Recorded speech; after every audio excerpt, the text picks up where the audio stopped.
everyone. Welcome to Telling the Tale of the Big Boy. Welcome to the Telling of the Tale of the Big Boy. So, as you have seen in the previous episode, we have been reading this book. But this time, ignore the TikTok. This was a challenge given to me by my school. This is as you can tell, a live stream version of reading the story. Now, why have I done that? Well, if you read in the description, this is so that you can ask questions and maybe answers. So today's chapter is Chapter 3, Torched in Cheyenne. So this is the chapter we're going to be reading today. We might read more than one chapter, but so far there are three pictures for us to see. Let me make sure I can see those. So there's three pictures, and we are going to explain all three of those pictures as they go along. So obviously, the first picture, we are going to discuss this picture, which is honestly one of the saddest pictures in this book. And it says, workers have momentarily paused with their sad task when the photographer snapped this view of the 4013 being cut up in Cheyenne on April 13th, 1963, one of the last of the big boys to be scrapped in Cheyenne. So this is what they were looking like when they were being torn apart. And this is sad, because that means only 8 of them made it, obviously. So, Chapter 3, Torched in Cheyenne. It had been often stated that Union Pacific delayed scrapping the big boys until it was firmly asserted that the company's diesel, electric, and turbine locomotive fleet could handle all peak periods of freight traffic. Oh, God dang it. Sorry, if I start stuttering, it's because I'm not the best at reading. Correlated to this, the last big boy to operate into Cheyenne in July 1959, number 4015, was the first of its type to be scrapped. More than 2 years later, in September 1961, why the 4015 was the first to be torched have been to no other reason than I can't read the word. It's condensate.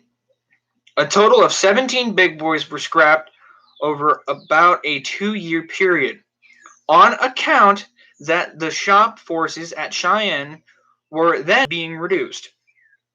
3 of the engines, number 4003, 4010, and 4020, wound up being sold and moved to a steel mill near Provo, Utah, for scrapping. The last to be cut up in Cheyenne was apparently the 4011. All right, now we're on page 2. We're on the page 2 of chapter 2, and we have this picture of a lovely side shot of 4015. And the picture caption reads, 4015 is pictured as part of the dead lines of 4000s stored on the east side of Cheyenne Yards, near the car repair track.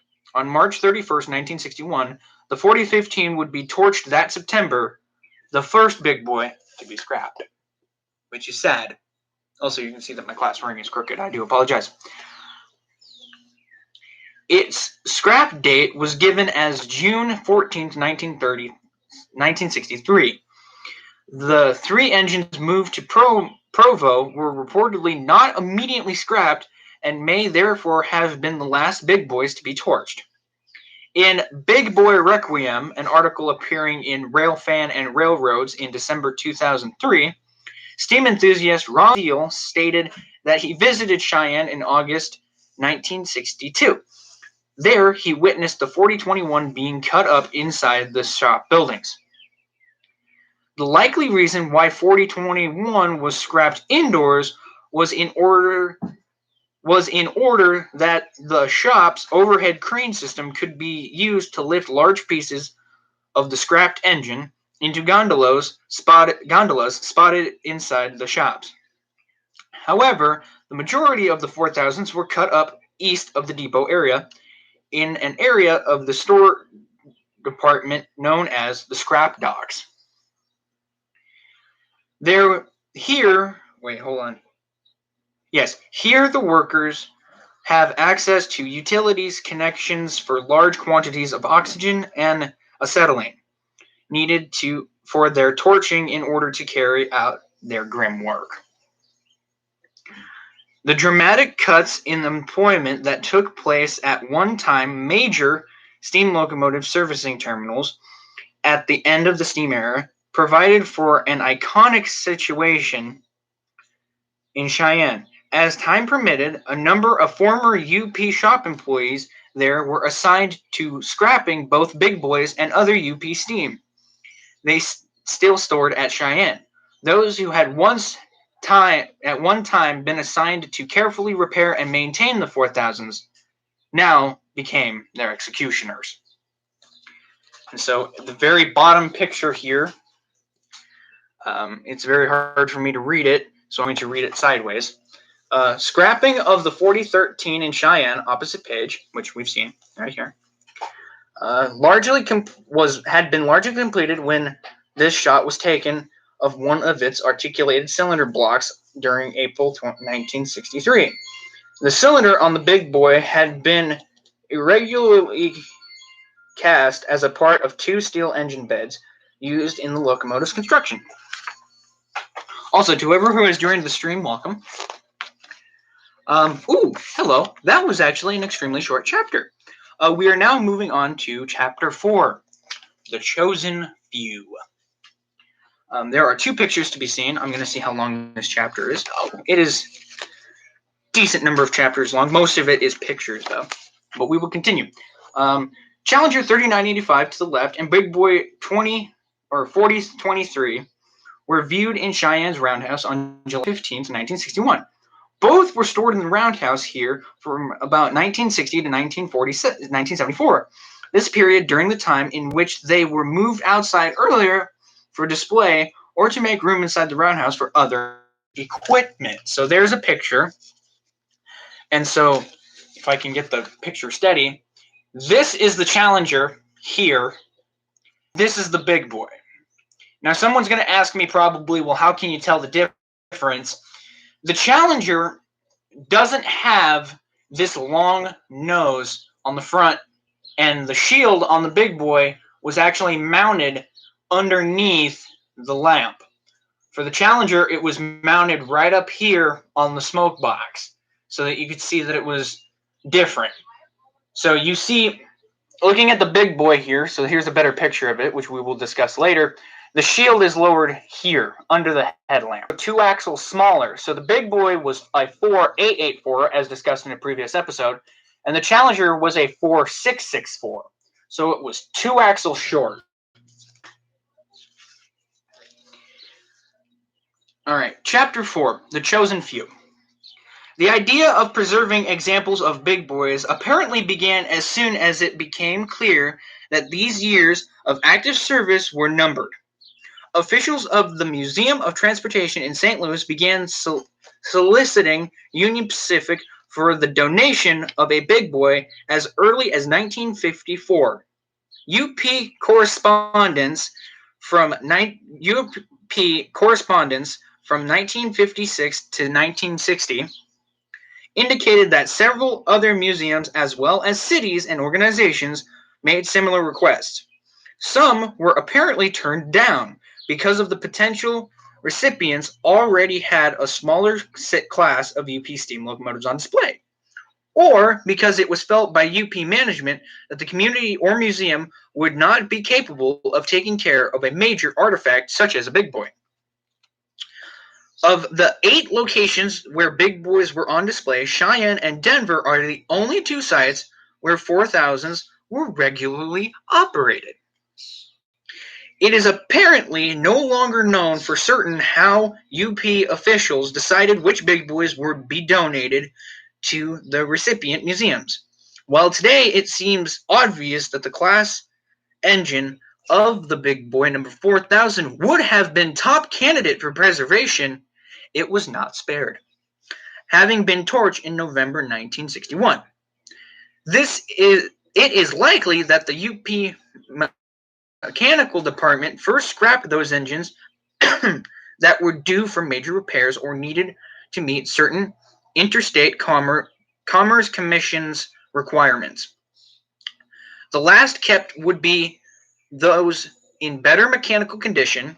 UP records show the condition of those big boys selected for donation varied in terms of wear on their drive wheels, flanges, and the amount of mileage traveled since last received classification repairs. So I'm going to take a pause there, and we're going to show you a picture of UP 4017 waiting in Council Bluffs, Iowa in 1961 prior to its delivery to the Chicago Northwestern for advancement to Green Bay, Wisconsin. There, it would have become the first 4884 to go on public display in a museum. So this was the first one to go on display, which I think is pretty cool. It's not the first one I've seen, but it's the first one that went on display. All right. Possibly to those determined to be most roadworthy were chosen for their ability to be transported dead in train to their respective display locations with the least likelihood of mechanical failure en route. Information in the files of various museums with 4000s otherwise suggested that those parties who originally requested big boys did not seek to obtain a particular locomotive that was selected, that the selection of an engine was left to the discretion of Union Pacific. Okay, so I'm going to take a moment here for the person on the stream. If you've got a question, now would be the perfect time to do so. I'm going to be paying attention to the chat as I'm reading. So if you have a question, please let me know. And I will get to the question as soon as possible. The scrap value of a big boy in the early 1960s was about $35 a ton, or about $18,000 for an entire locomotive, which is actually less than it cost to build them. However, it appeared the logistics of moving a big boy to a display location was more of an issue with Union Pacific than with monetary value. So in Chapter 5, we're going to read more about that. Green Bay, Wisconsin received the discretion of being the first city where a big boy was put on display. Both the 4006 descended for St. Louis, and the 4070 was heading for Green Bay, where recorded as being donated for preservation on the same day, March 13th, 1961. The 4006, which again I have a model of, left Cheyenne first on June 8, 1961, following a few days later by 4017. However, when 4006 reached St. Louis, there was a delay in moving it to the National Railway Museum of Transportation, as it was called then. But consideration was then being given to relocate the museum to a more prominent site. As a result, number 4006 was stored in East Illinois, St. Louis, Illinois, for about a year. Meanwhile, 4017 arrived in Green Bay on July 5th, 1961. Its arrival concluding with a grand opening ceremony at the National Railway Museum. UP Vice President of Operations, later UP President, Ed Bailey, who played a role in negotiating for preserving several of the big boys, traveled to Green Bay to make a formal presentation of 4017 to the museum. So, I'm going to show you two pictures now. The first picture, painted neatly for its long journey east, number 4012 was in Council Bluffs, Iowa, in August 31st, 1964, en route to New Hampshire. Sometime after this picture was taken, the engine was plastered with signs and that stated the destination being Steamtown, USA. So they did try and doctor them up.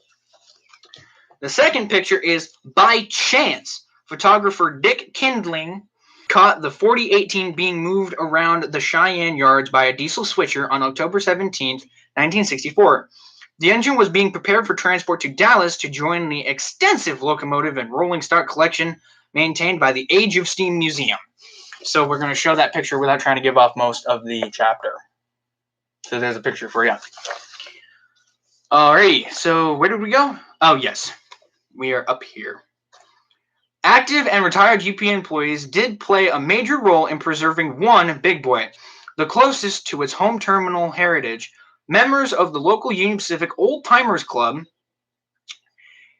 initiated an effort for the city of Cheyenne to obtain 4004 for display in Holiday Park.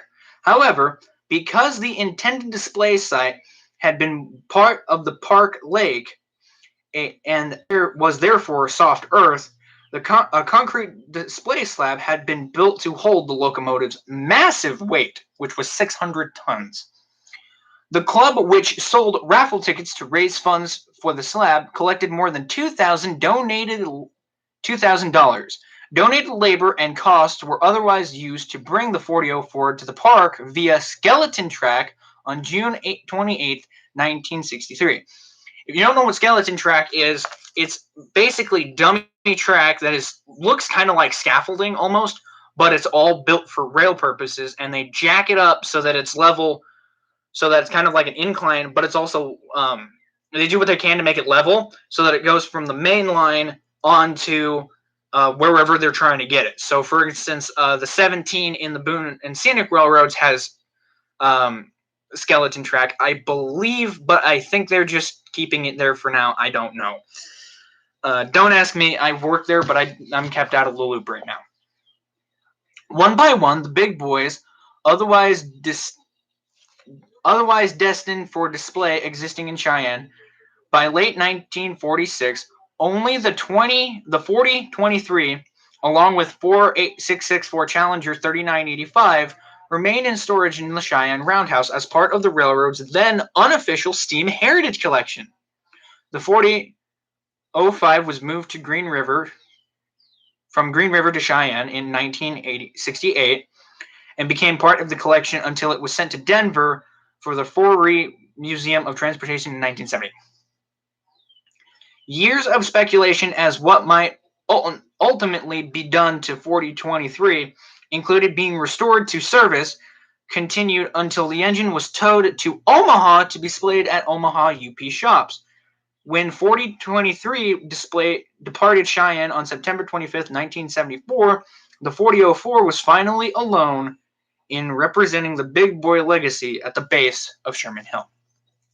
So, with the exception of 4004, below is the order in which the preserved big boys left Cheyenne and arrived at their respective display sites. So the first one to leave was 4006, and it left in 1961 and arrived in June 1962. 4017 left in June 1961 and arrived in Green Bay, July of the same year. 4014 departed in December 1961 and ended up in Pomona in 1962. It was later moved in 2015. It took 4 years to restore it, and it was restored in 2019. Someone do the math.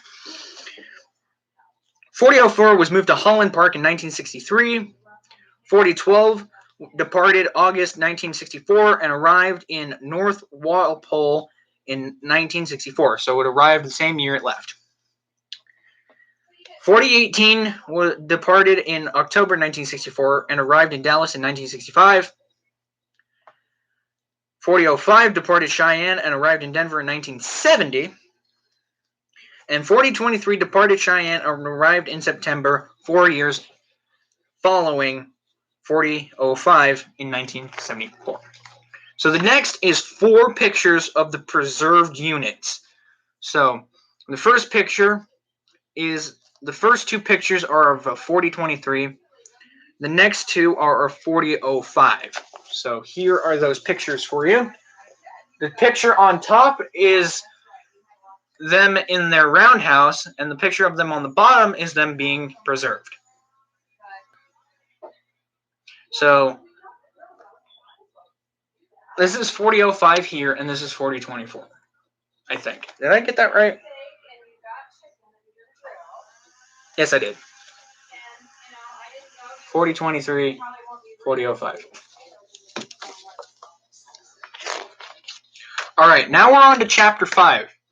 I need to know, do you guys want me to continue, or do you want me to stay put? You want me to continue, stay put, continue, stay put?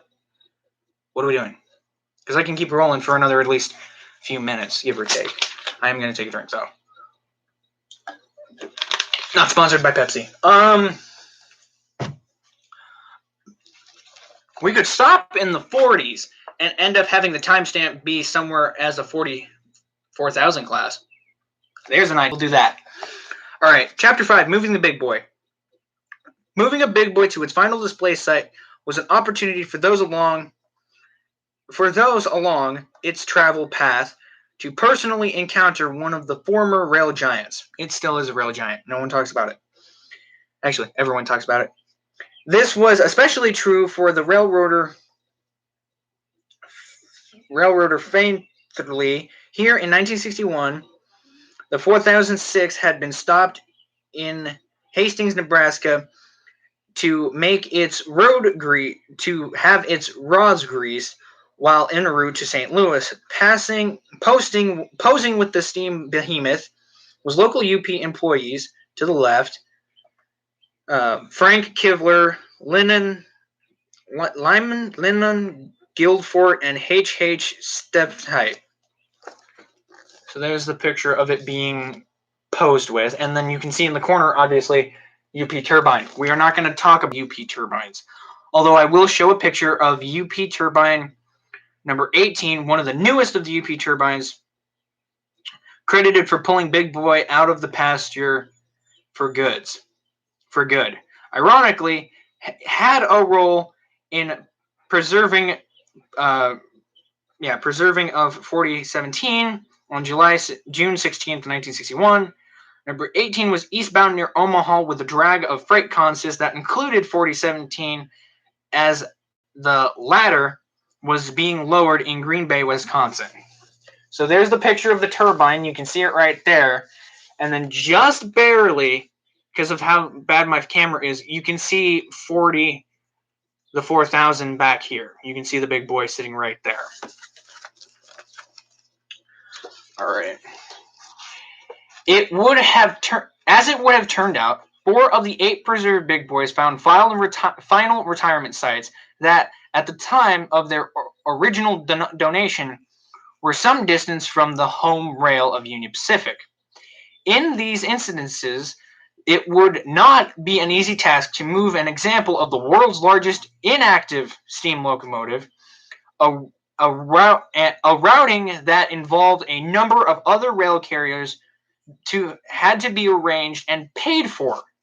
Plans had to be made for the locomotives to be towed in a freight train that traveled at slow speeds, and the route to the final destination site obviously had to be one that could handle the necessary clearance and a dead weight that came with about 933,500 tons of locomotive and tender.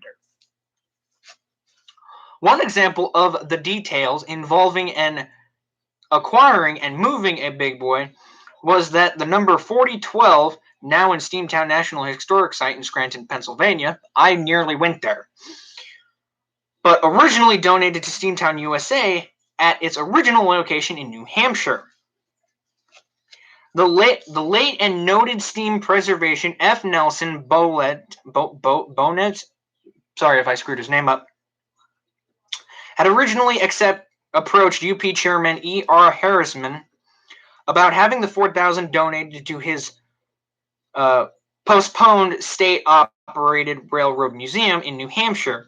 Regarding Union Pacific's policy at the time of donating a 4000, the following was stated by Ed Bailey, then UP Vice President of Operations, in a letter to Bullitt in March 2nd, 1962, and said the following: in order to qualify as so that the railroad company may take a tax write-off at least up to the value of the scrap, we have established the following policies. Number 1, that the museum to which the locomotive is donated is either officially a national or state-sponsored museum. 2, while the locomotive would not be in operating condition because machinery and flues have been outlawed due to condition and time elements expire of locomotives. Exterior of locomotives would be painted before donation so that as to reflect normal appearance. Delivery, number 3, delivery would be made at off-going junctions of Union Pacific Railroad, namely Council Bluffs or Kansas City, free of transportation charges over the Union Pacific. Number 4, after delivery to connecting carriers, our responsibility to end and all further expenses, including transportation and all liability, to be the responsibility of the donee. So what that's saying is that when it was on UP trackage, they would take care of getting it there, and they'd take care of paying for it to be moved. But once it was brought off of UP tracks and some other railroad had to be responsible for it, the donee, so the place that it's going, would be responsible for paying for transportation, paying for lubricating it, and responsible for paying the railroad. Otherwise, they weren't going to move it for him.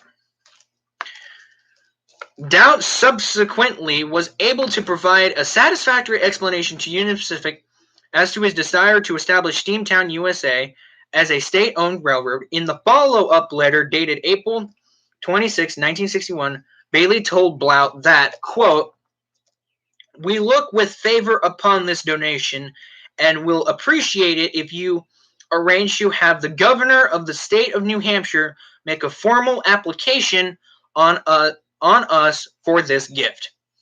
We have in mind donating locomotive 4012.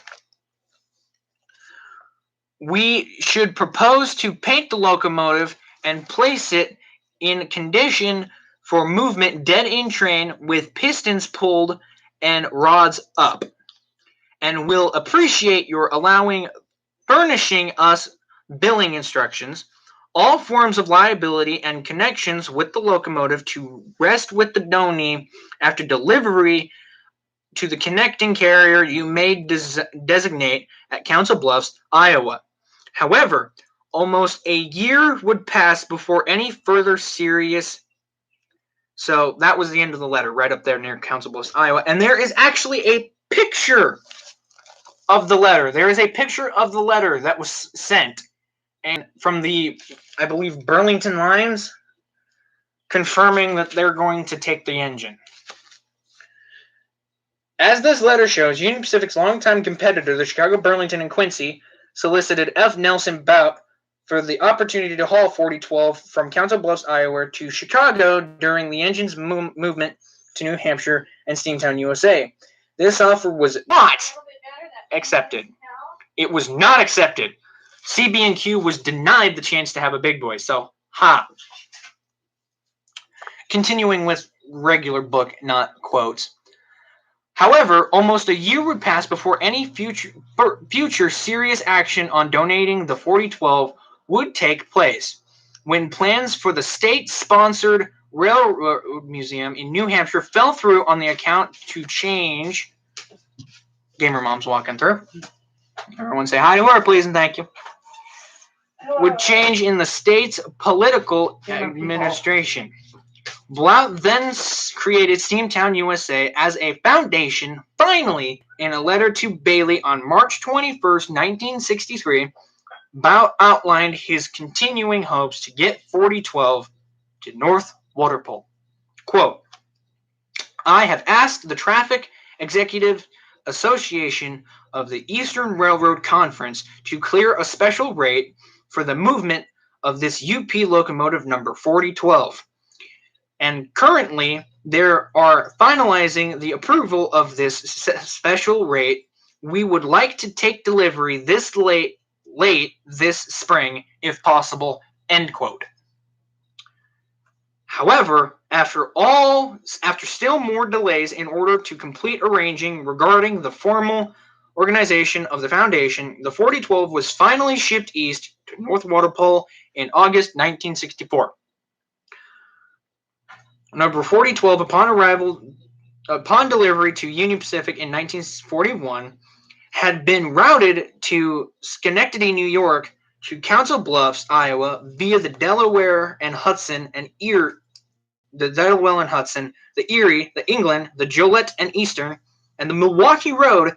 In contrast, the 4020 was shipped east in 1964 via the Milwaukee Road after a change from the earlier plans to use the Chicago and Northwestern, the Nickel Plate, the Lance Valley, the Delaware and Hudson, and the Boston and Maine. So it hit a lot of railroads just to get where it was going. Number 4012 was moved over the participating foreign roads as a freight rate of 59.5 cents per 100 pounds. Someone do the math on that. Steamtown, USA reportedly paid the freight bill of about $6,000 to move the 4012 from Union Pacific, transferred in Council Bluffs to the museum site. So they paid over $6,000 for this thing. I'd pay a whole lot more just to make them restore it to operating condition.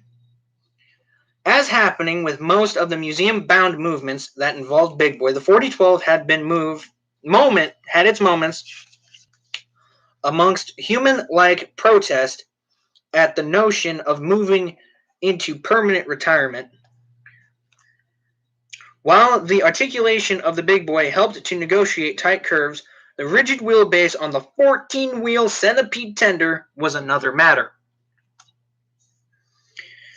While en route to North Waterpool, the 4012's tender failed to negotiate a curve in Manchester, New York, and 3 wheels on one side left the tracks.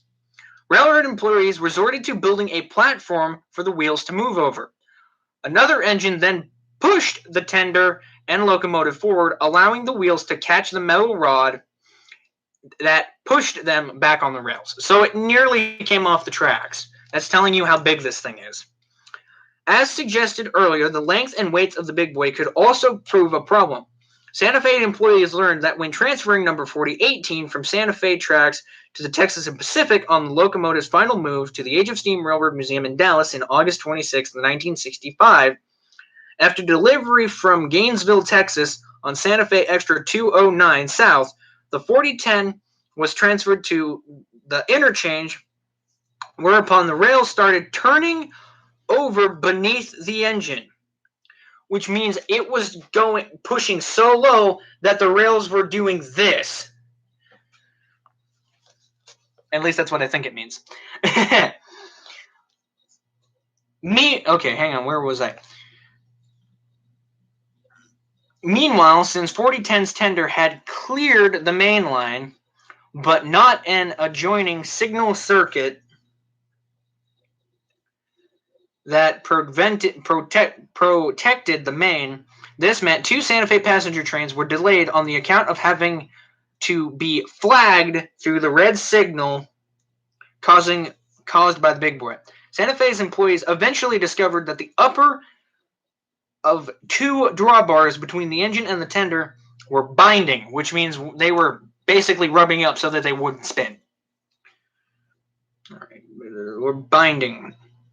And that the brakes were set just enough to prevent any lateral play in the drivers. So that means that the brakes were set in such a way that they wouldn't go up. They wouldn't roll. So they needed to roll. So like the wheel is here, right? The wheel is here. So it was not able to roll like it was supposed to. 4010's main drive bar, in a consideration to the greater goal that 4018's main drawbar and brake rods were cut, the Santa Fe was then able to deliver 4010 to the museum about 4 hours late from scheduled welcoming ceremony planned by the museum officials. So, yeah, it was a bit of a delay there. The longest delay in moving a Big Boy to its permanent museum location involved the 4006. Although it left Cheyenne on June 1961, it was not until almost 1 year later that the engine actually arrived on the grounds of the National Museum of Transportation in St. Louis.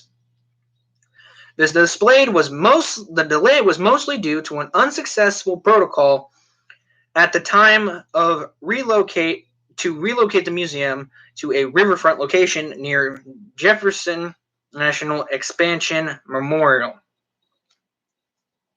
which meant that 4006 was in limbo until determined just where to deliver it. During much of the wait, number 4006 was stored at the Alton and Southern Railway in East St. Louis. To the credit of the small terminal railroad, when time came for the 4006 to be moved to the current museum site, the A&S employees prepared it for the final move by reinstalling the pistons, lubricating the rods, and applying touch-up paint. It seemed railroaders everywhere did what they could to help pay the last compliment to the giant of their industry. So now we have a couple pictures here. We have a picture of I'm going to show this picture first because it's the most difficult to show. So we have this diesel locomotive here, which I believe is from... Where are you from? I believe that is... Oh, Guilford lines. You can see that the diesel's there, and right here in the back in plain view is the big boy. In June 1970, Big Boy returned for the Mile High City, aka Denver. 4005 arrived in the city. So here's 4005 sitting in Denver. Now this picture is one of my favorites. What they did is they stopped and they put the big boy as a display on the bridge so that a helicopter and fans could get a shot of it. And then 4014, now currently the largest steam locomotive in operation, to travel to California, having successfully negotiated the crossing of Cajon Pass, the 4014 is en route to Pomona Railroad Museum as it was towed under an overpass in San Bernardino. So there it is in all its glory before, it was set into the deadlines. So we are coming close. Oh, this is hilarious. So the big boy has not always required the service of standard diesel locomotives during an initial phase of relocation to the original site of the Denver's Foundry Museum of Transportation. In 1999, 4005 was pushed over temporary tracks by a track mobile loaned by the Coors Brewing Company. So a beer company helped move this big boy right here. So that just shows you that America really knows how to come full circle in a weird way. This engine down here is the movement of 4023 to the hill outside of Council Bluffs. And in the next episode, we are going to talk about Promoting the Big Legend. Episode 6, Promoting the Big Legend. So I really do hope that everyone has enjoyed me doing this, because this is fun for me, reading this book. I don't normally read. And so me doing this is really hilarious. Also, if you are interested, I'm gonna plug my school real quick. If you have a TikTok account, I know this sounds crazy, but for celebrating the class of 2020, which I am a part of, if you do a TikTok video and do #TossYourCap in support of the 2020 grads, every TikTok video posted with said hashtag, T-Mobile will donate $5 up to 2,000K to the Iowa Jobs of America Graduates, also known as IJAG, which I am a proud supporter of. So yes, please assist us in that case. I know I'm plugging here, but that's okay. Also, in an upcoming video, I might leak my phone number. We'll see. But thank you guys. Thank you for the one guy who was on the stream. Thank you for everybody who watches the video when it becomes a video. Thank you all for supporting this channel. I cannot believe we're at 21 subscribers here. And on my other channel, we just hit 78. So we're getting somewhere. We're definitely shooting off in the woods. Hit the like button, hit the subscribe button, hit the notification button, and go check out the Patreon down below. Help support me in my endeavor to become a YouTuber. And as I promised, in 20 seconds, we are going to end the stream as number 4,000. I'm not kidding. We're going to end it as number 4,000, and hopefully this works. So here we go. We got 10 seconds till the stream's over. So I'm saying bye to everybody. Bye-bye. We're going to end it on 4,000, so 40 minutes. Here we go. 3, 2, 1, go!